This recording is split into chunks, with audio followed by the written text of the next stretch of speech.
마가복음 6장 7절부터 13절 말씀. 12제자를 부르사 둘씩 보내시며 더러운 귀신을 제어하는 권능을 주시고 명하시되 여행을 위하여 지팡이 외에는 양식이나 배낭이나 전대의 돈이나 아무것도 가지지 말며 침만 신고 두벌옷도 입지 말라 하시고 또 이르시되 어디서든지 누구의 집에 들어가거든 그곳을 떠나기까지 거기 유하라. 어느 곳에서든지 너희를 영접하지 아니하고 너희 말도 듣지 아니하거든 거기서 나갈 때에 발 아래 먼지를 떨어버려 그들에게 증거를 삼으라 하시니 제자들이 나가서 회개하라 전파하고 많은 귀신을 쫓아내며 많은 병자에게 기름을 발라 고치더라. 좋은 아침입니다. 성령님께서 오늘도 여러분의 심령 가운데 은혜와 평강으로 함께해 주시기를 주님의 이름으로 축복합니다. 오늘은 마가복음 6장 7절부터 13절까지를 통해서 하나님께서 주시는 귀한 음성을 들을 수 있기를 바랍니다. 오늘 이 말씀을 통해서 짧지만은 하나님의 사역에 대한 굉장히 중요한 계시적인 음성을 우리는 들을 수가 있습니다. 주님은 어떻게 사역하셨을까? 지상에 계시는 동안 예수님이 사역하는 방법은 무엇이었을까 하는 굉장한 지혜를 얻을 수 있는 부분이 바로 오늘 본문입니다. 첫 번째로 예수님은 우리가 마가복음 3장에서 본 것처럼 12제자를 불러서 그들이 예수님을 따르게 하시고 예수님과 동거하게 하셨습니다. 동거하신 가장 근본 이유가 뭘까요? 예수님의 삶을 통해서 배우라는 것입니다. 예수님의 성품을 보고 예수님의 사역하시는 모습을 보고 그 삶 전체를 통해서 멘토링이 일어나게 하기 위해서 그들을 동거하게 하였습니다. 그런데 주님이 그들을 부르셔서 제자들을 예수님과 함께 동거하게 하신 가장 중요한 목적은 사역을 그들에게 맡기기 위해서입니다. 삶을 가르치고 사역을 가르쳐서 결국은 그들을 사역으로 파송하기 위해서 내보내기 위해서 주님은 그들을 부르신 것입니다. 그것이 바로 마가복음 3장에 적혀있는 내용입니다. 그들이 예수님과 함께 있게 하시고 나가서 들어온 귀신도 쫓아내고 또 하나님 나라의 복음을 전가하기 위해서 12제자를 불렀더라 하는 이야기를 성경은 우리에게 말하고 있기 때문입니다. 드디어 시간이 왔습니다. 얼마나 시간이 흘렀는지는 마가가 우리에게 기록하지 않습니다. 그러나 오늘 본문을 통해 볼 수 있는 것은 결국 예수님께서 그들을 선택하시고 동거하게 하시고 그들을 다른 사람과 구별하셔서 계속적으로 사역과 삶을 나누어 주시고 보여주시고 하고는 결국 그 사역을 위임하여 그들을 파송하시는 것을 우리가 볼 수 있는 것입니다. 오늘 본문은 그 예수님이 선택하시고 함께 동거하던 12제자를 둘씩 짝을 지어서 파송하신 사건을 우리에게 보여주고 있습니다. 자, 여기서 배울 수 있는 중요한 사실은 전반적인 지금 예수님의 사역의 그 단계를 여러분에게 말씀을 드렸어요. 선택하시고 그들과 함께 동거하시고 그들을 세상과 구별되게 하셔서 그들에게 사역과 삶을 생명을 나누어 주시고 또 어떻게 사람들에게 사역하는지를 시범으로 보여주시고 그리고는 지금 사역을 위임하시는 겁니다. 둘씩 짝을 지어서 혼자서는 이 일을 감당하기 어렵기 때문에 그래서 어떻게 위임하여 사역으로 그들을 파송을 했는가 할 때 팀 사역으로 보내셨다. 혼자 보내지 않으셨다. 실수할 수가 있고 때로는 의문이 생기는데 어떻게 해야 되지 이럴 때는 이때는 기도해야 될까 아니면 대적하여 사탄을 물리쳐야 될까 이때는 겸손하게 가만히 기다려야 될까 어떻게 해야 될까 모르는 그때 함께 가는 사람이 예수님이 이때는 이렇게 하셨어 하고 이야기해 주면 서로 배울 수가 있기 때문에 둘씩 짝을 지어서 팀 사역을 하게 했다는 것입니다. 서로를 위해서 중보기도 하고 또 상호 견제도 하기 위해서 예수님은 팀 사역으로 두 사람씩 짝을 지어 보내시고 두 번째로 예수님이 그들을 사역으로 내보내실 때 중요한 목적을 우리에게 말해주고 있습니다. 더러운 귀신을 제어하는 권능을 주시고 다시 말해서 예수님께서 그의 제자들을 둘씩 짝을 지어서 내보내실 때 그들이 나가서 첫 번째로 해야 될 가장 중요한 사역은 더러운 영들을 제어하는 권능, 다시 말해서 귀신을 쫓아내는 축사 사역을 매우 중요하게 생각하셨다는 사실입니다. 오늘날 교회를 개척하는 개척 사역을 행할 때 이 축사 사역의 중요성을 아는 사역자들은 많지 않는 것 같습니다. 이 축사 사역이 왜 귀중합니까? 마가복음은 우리에게 어제도 제가 대비해서 그저께도 말씀드렸습니다. 마가복음 1장에서 바로 자기 민족인 이스라엘 백성에게 사역할 때도 가버나움 회당에서 먼저 더럽고 더러운 귀신령 들린 자 혹은 악한 영에 붙들린 자를 완전히 축사하여 자유케 하는 그 사역을 행하셨고 5장에서 데가볼리 지역의 이방 사역을 시작하실 때도 군대 귀신 들렸던 사람을 완전히 치유케 하는 그런 역사를 일으켜냈습니다. 주님은 자기 민족 이스라엘에게 사역할 때도 이방 민족 데가볼리 지역에 사역하실 때도 제일 먼저 시작하신 사역이 귀신 축사 사역이었다. 뿐만 아니라 오늘 그의 제자들을 둘씩 짝을 지어서 내보내실 때도 제일 먼저 그들에게 주신 권능 혹은 가르치시고 명하신 일이 뭐냐? 더러운 귀신을 제어해라. 기독교는 단순히 말로만 하는 종교가 아닙니다. 하나님의 권능을 세상 가운데 보이는 그러한 종교입니다. 바로 우리가 나아가서 예수 이름으로 귀신이 떠나가는 그 모습을 볼 때 세상 사람들이 저 사람은 인간의 어떤 논리나 학석으로 하는 것이 아니구나.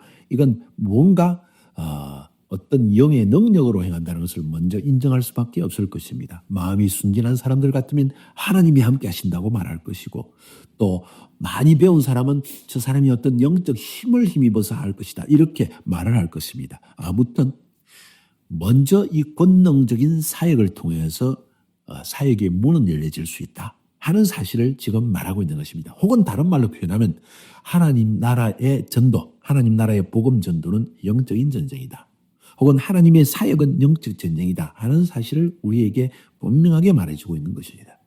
그것이 오늘 본문에서 볼 수 있는 첫 번째 부분입니다. 하나님의 사역, 하나님 나라의 사역, 기독교의 사역의 가장 출발점은 더러운 영들을 제어하는 것이다. 왜? 본질적으로 하나님 나라가 임하면 사단의 나라는 물러가는 것이기 때문에 명백한 하나님 나라의 임재를 보여줘야 된다는 것을 오늘 성경에서 말해주고 있는 것입니다. 두 번째로는 이렇게 사역으로 나아가는 전도자 혹은 사역자는 어떤 준비를 해야 되는가? 굉장히 중요한 이야기를 오늘 본문은 던지고 있습니다. 우리가 사역을 향해서 떠날 때, 선교지로 떠날 때, 하나님의 사역을 위해서 파송되어질 때 파송받은 하나님의 사역자, 선교사 혹은 전도자 그들은 어떤 준비를 해야 될 것인가? 아주 쉽게 이야기하면 모든 것을 하나님께 맡기고 그리고 가벼운 여행을 해야 된다. 그래서 오늘 본문에 보니까 오직 지팡이와 신과 한벌 옷만을 가지고 가라. 뭔 말입니까? 하나님이 공급하신다는 것을 믿으라는 것입니다. 지팡이와 신과 한벌 옷만 가진다는 것은 아무것도 먹을 것 가지지 않는다는 거예요. 돈도 가지란 말을 하지 않습니다. 그것은 하나님께서 다 공급하신다. 하나님이 사역자로 부르신 삶을 하나님은 책임지신다. 하나님의 백성, 하나님의 사역자가 하나님의 사역을 향해 나아갈 때 하나님은 모든 것을 준비하신다는 것을 신뢰하고 나아가는 것이 필요하다. 자, 뿐만 아니라 전대도 가지지 마라. 전대에 돈을 가지지 마라. 이 말이죠. 돈도 가지지 마라. 그 다음에 어느 지역에 들어가면 누구든지 누구의 집에 들어가거든 그곳을 떠나기까지 거기에 유하라. 무슨 말입니까? 편리를 따라 이 집 저 집 다니지 마라. 어떤 집에서 굉장히 저택이 크고 부잣집에서 초청을 해서 아유 전도자님 오십시오. 선교사님 우리 집에 오십시오. 우리 집에서 머무십시오. 가난한 집에 있다가 그 집으로 싹 옮겨버리는 그런 처신을 하지 마라. 하나님의 사역자는 처신을 바로 해야 된다는 것입니다. 내 편리를 따라, 내 유익을 따라, 내 맛있는 것, 내 편리한 것 그걸 따라 왔다 갔다 하지 말고 한 곳에 들어가면 그 한 곳에 머물면서 하나님의 사역이 끝날 때까지 그곳에 머무는 것이 필요하다. 그러면서 주님이 이런 말씀을 하십니다. 그런데 어느 곳에든지 너희를 영접도 하지 않고 잘 것도 주지 않고 너희 말도 듣지 않으면 나갈 때 발에서 먼지를 떨어버려서 그들에게 증거를 삼아라. 무슨 말입니까? 전도자의 정체성을 이야기합니다. 우리의 자존감을 이야기합니다. 우리는 하나님의 종, 하나님의 사도라는 것입니다. 하나님이 책임지는 사람이고 하나님이 파송한 사람인데 세상의 대사들도 얼마나 한나라의 대통령 취급을 할 만큼 받아들이는데 하나님의 대사가 왔는데 받아들이지 않는다면 이건 그가 하나님의 심판을 받을 각오를 하는 것이다. 그 정도의 자존감을 가지고 하나님의 사역을 감당하라. 우리 전도자의 정체성은 뭐냐? 하나님의 대사다. 그것을 성경은 우리에게 말하고 있는 것입니다. 세 번째로 오늘 제자들의 사역의 모습을 한번 살펴봅시다. 제자들은 어떻게 사역했습니까? 제자들이 나가서 회개하라 전파하고 많은 귀신을 쫓아내며 많은 병자에게 기름을 발라 고치더라. 많은 귀신을 쫓아냈다. 영적으로 잘 무장했습니다. 축사 사역으로 무장했습니다. 영적으로 많이 기도하며 그 지역의 악한 영들을 물러나게 하고 하나님의 나라가 임하게 했다는 것입니다. 또 많은 병자에게 기름을 발라 치유했다. 두 번째 영적 무장입니다. 하나님의 권능으로 그들을 치유하는 일을 시작했다는 것입니다. 이 기름은 치유와 연관이 있다고 성경은 여러 곳에서 이야기하고 있습니다. 마가복음 6장 13절에서도 그리고 야고보서 5장 14절에서도 장로들이 기름을 발라 그들을 치유하라. 실제적 기름을 말하는 것이기도 합니다. 올리브 기름일 것입니다. 혹은 성령의 임재를 위해서 그들에게 기름을 발랐다고 말할 수 있습니다. 왜냐하면 구약 성경에서 선지자를 임명할 때 기름을 발라서 선지자를 임명했고 왕을 책봉할 때 왕으로 올릴 때 그 왕에게도 선지자가 기름을 부어서 또 제사장을 하나님의 사역으로 임명할 때도 기름을 부어서 이 기름은 모두 올리브 기름입니다. 바로 그 사실 때문에 오늘 여기서도 마찬가지로 많은 병자에게 기름을 발랐다는 것은 하나님의 임재를 추구하는 믿음의 행위라고 볼 수 있습니다. 이것이 당시에 치유의 관습이기도 했을 것입니다. 제자들은 모든 것을 내려놓고 주님의 말씀대로 순종하면서 하나님의 나라가 가까웠다. 회개하라. 귀신도 쫓아내고 모든 병자들을 기름을 발라 고치면서 하나님의 나라의 임재를 직접 보여주는 사역을 행했다는 것입니다. 중요한 사실은 하나님의 사역자 둘씩 제자들이 나아가서 그들이 한 일은 회개를 전파하고 하나님 나라가 가까웠다. 김박성, 종말을 준비해라. 두 번째로 더러운 귀신을 쫓아내는 영적 사역을 했다. 또 많은 사람들의 질병을 치유하는 사역을 했다. 회복시키는 사역을 했다. 본질적인 사역에 집중한 것을 볼 수 있습니다. 단순히 가서 학교 세우고 병원 세우고 필요합니다. 그러나 그것은 간접 선교라고 합니다. 제자들은 나가서 직접 선교를 했다는 것입니다. 이것이 성경이 우리에게 말해주는 굉장히 사역에 대한 중요한 내용입니다. 오늘 짧은 본문이지 않습니까? 6장 7절부터 13절까지 짧은 본문인데 성경이 우리에게 말하고 있는 사역에 대한 중요한 이야기. 예수님은 제자들을 둘씩 파송했다. 처음에 예수님은 선택하시고 같이 동거하시고 그들을 세상과 구별하시고 그리고 그들에게 생명을 나누어 주시고 그리고 모든 삶을 통해서 사역을 보여주시고 그리고 결국은 둘씩 짝을 지어서 사역을 위임하여 맡겨 나가게 했다는 사실. 첫 번째 사역에 대한 이야기, 예수님의 모델을 보여주었고 두 번째, 그들을 내보내시면서 주님은 뭘 말씀하셨습니까? 사역자는 이런 것을 준비해라. 뭘 준비할까요? 하나님을 신뢰하는 것을 준비해라.